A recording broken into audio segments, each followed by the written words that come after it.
जंगलમાં રહજે આમ आदिवासी जंगल रखवाला रे।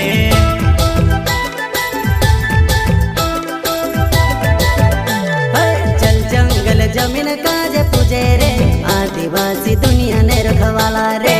बाप देव खतरी काजे पूजे रे आदिवासी सबसे निराला रे।